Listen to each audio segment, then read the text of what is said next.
Hello friends, स्वागत करता हूं आपके अपने यूट्यूब चैनल मिशन और टारगेट पर। तो फ्रेंड्स, जैसे कि आप लोगों को मालूम है, Bihar board DElEd entrance exam 6 जून से शुरू है और कल एग्ज़ाम हो चुका है। तो कल के कुछ क्वेश्चन को एनालिसिस हम किए हैं कि कौन कौन से क्वेश्चन पूछे गए हैं और कौन कौन से क्वेश्चन आने के उम्मीद है। तो चलिए, इसी में हम 8-10 क्वेश्चन को सेलेक्ट किए हैं, उसको हम देख लेते हैं और बारीकी से आप लोग देख लीजिए।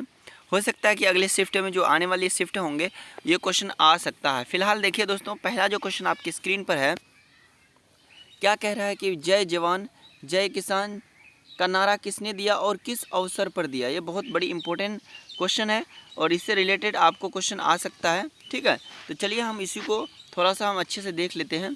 तो जय जवान जय किसान का नारा दिया था और किस अवसर पर दिया था। ये दिया था लाल बहादुर शास्त्री ने भारत पाक युद्ध में। ठीक है, जो 1965 का युद्ध हुआ था उसी में ये नारा दिया गया था। किसके द्वारा?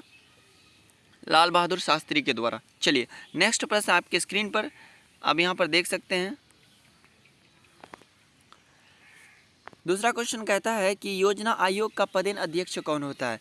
आप लोग क्लास 10th में इकोनॉमिक्स के चैप्टर में पढ़े होंगे, पदेन अध्यक्ष कौन होता है, फिर योजना आयोग को भंगकर कौन सा आयोग बनाया जाता है। ये सब चीज़ें भी बहुत इंपॉर्टेंट आता है। सर्वप्रथम अर्थशास्त्र की गणना किसने किया था, आर्थिक क्रिया क्या है, ये सब चीज़ें पूछ सकता है। ठीक है, और बैंकिंग के बारे में पूछ सकता है, मुद्रा के बारे में, विनिमय प्रणाली के बारे में। जब मुद्रा का विकास नहीं हुआ था उस समय विनिमय प्रणाली चलता था। तो ये सब क्वेश्चन आ सकता है, इकोनॉमिक्स से संबंधित है। ठीक है, तो यहाँ पर देख सकते हैं योजना आयोग का पदेन अध्यक्ष कौन होता है। तो ये होता है प्रधानमंत्री।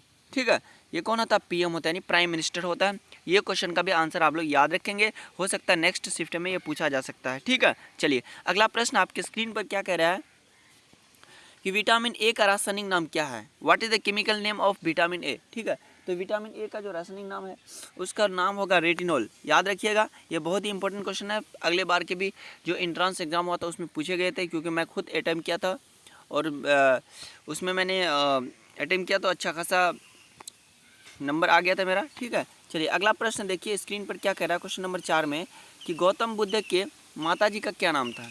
ये भी गौतम बुद्ध जो बौद्ध धर्म से रिलेटेड है, जैन धर्म से रिलेटेड है, या फिर ये धार्मिक चीज़ें जो है ना, ये भी पूछता है। तिर्यक टूटक के बारे में पूछता है। फिर आपका पूछेगा हीनयान महायान किससे संबंधित है, और पार्श्वनाथ कितने जैन तीर्थकर थे। ठीक है, ये सब चीज़ आपको पूछ सकता है, इसलिए ये सब चीज़ों को भी क्लियर करके जाएंगे।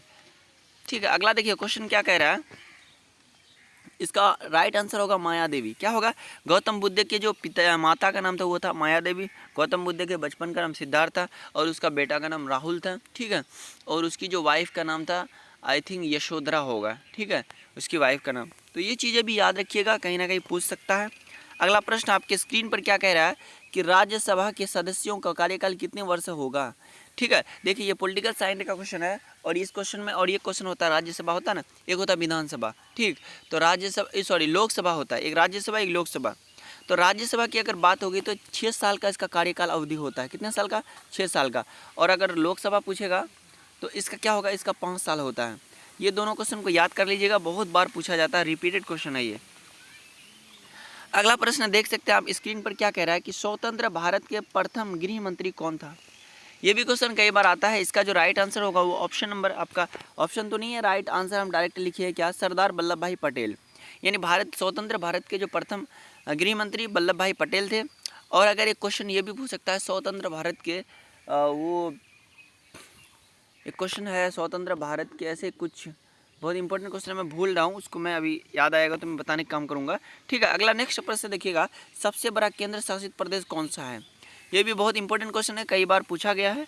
तो जम्मू और कश्मीर है, जो कि 42 और 241 वर्ग किलोमीटर है इसका।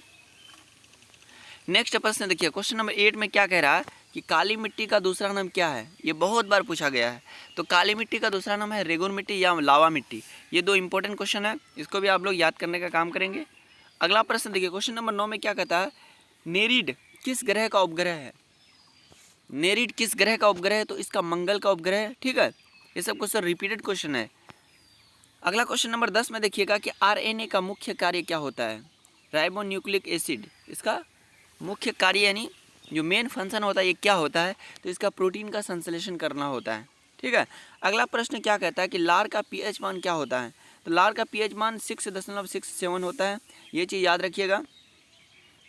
नेक्स्ट प्रश्न क्या कहता है कि चेचक का टीका का खोज किसने किया था? तो चेचक का जो टीका का खोज है ये सर्वप्रथम एडवर्ड जेनर ने किया था। इसको भी आप लोग याद रखने का काम करेंगे, इंपॉर्टेंट प्रश्न है। तो दोस्तों इसी तरह मैं एनालिसिस करते रहूँगा, मेरे चैनल से जुड़े रहेंगे तो सारे प्रश्न का आंसर मिलते रहेगा आप लोगों को। इसीलिए आप देखिए अगला शिफ्ट होगा तो उसका भी क्वेश्चन मैं डालने का काम करूँगा। फिलहाल बहुत बहुत शुक्रिया आप लोगों का।